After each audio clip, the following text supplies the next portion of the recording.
Hey guys, welcome back to Trusted Technology. Today we'll talk about why YouTube just shot itself by removing the dislike button. Let's head into it. YouTube announced its decision to make the dislike count on videos private across its platform on November 10th. The decision is likely to be controversial, given the extent that it impacts the public's visibility into a video's reception. But YouTube believes the change will better protect its creators from harassment and reduce the threat of what it calls dislike attacks, essentially when a group teams up to drive up the number of dislikes a video receives. The company says that while dislike counts won't be visible to the public, it's not removing the dislike button itself. Users can still click the thumbs down button on videos to signal their dislike to creators privately. Meanwhile, creators will be able to track their dislikes in YouTube Studio, alongside other analytics about the video's performance if they choose. The change follows an experiment YouTube ran earlier this year, whose goal was to determine if these sorts of changes will reduce dislike attacks and creator harassment. At the time, YouTube explained that public dislike counts can affect creators' well-being. It may motivate targeted campaigns to add dislike to videos. While that's true, dislikes can also serve as a signal to others when videos are clickbait, spam, or misleading, which can be useful. YouTube said it had also heard from smaller creators and others who were just getting started on the platform that they felt they were being unfairly targeted by dislike attacks. The experiment confirmed that this was true. Creators with smaller channels were targeted with dislike attacks more than larger creators were. YouTube declined to share the specific details or the data collected through those experiments, but it said it ran its tests for multiple months and conducted in-depth analysis of the impact as to how the changes affected both users and creators alike. The company had experimented with different designs for removing the dislike counts, including one where the dislike word appeared underneath the thumbs down button instead of the number of dislikes. This is the design the company has now settled on, which is less of a disruptive change to the row of engagement buttons beneath a video. The company would not be the first major platform to experiment with the idea of reducing public visibility of signals that convey user sentiment. For similar mental health related reasons, Instagram a couple of years ago began tests to hide the like counts globally. It believed the focus on achieving likes could be detrimental to its community and make more creators less comfortable expressing themselves on the platform. Ultimately though, neither Facebook nor Instagram could fully commit to a decision and instead put the power to hide likes back under users' control, a move that effectively kept the status quo intact. YouTube's changes to the dislike count are being introduced at a time when there's been a public reckoning over big tech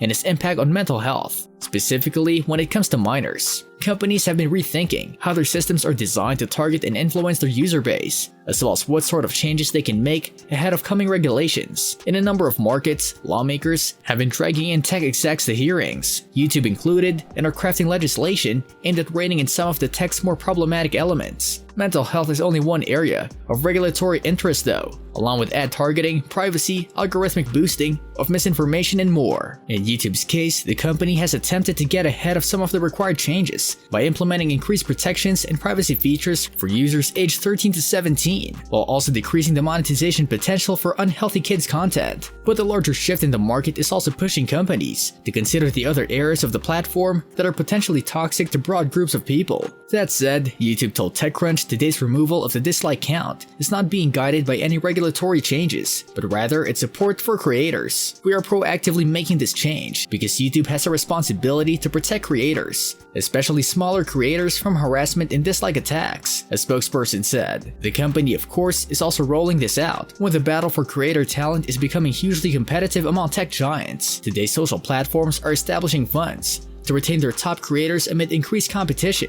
specifically from the growing threat of TikTok. YouTube this year announced a $100 million creator fund to jumpstart its short-form video platform, and over the past year or so, it's introduced several new features and policies aimed at improving creator experience. The changes to the dislike count will roll out globally across YouTube's platform starting today, including all devices and the web. While YouTube's public comment section remains intact, removing a quick means to see the public's verdict on a video will make it more difficult to spot bad or disputed content. Users have argued this isn't about protecting creators, this is about protecting corporations and media companies. One user commented on the YouTube video announcing the changes. The comment received 14,000 likes and an unknown number of dislikes. YouTube's video announcing plans to hide dislike counts received 33,000 thumbs downs, 4 times more than the number of thumbs up. Following the announcement, YouTube dismissed user complaints that the move amounts to censorship and protecting big brands and advertisers. What do you think about YouTube removing dislikes? Let us know in the comment section. This brings us to the end of our video. I hope you enjoyed it. Hit like if you did, and don't forget to subscribe to our channel so that you don't miss any of our videos in the future. Also, watch the 2 videos that are on your screen because I'm sure you'll love them. With that, I'll see you in the next video.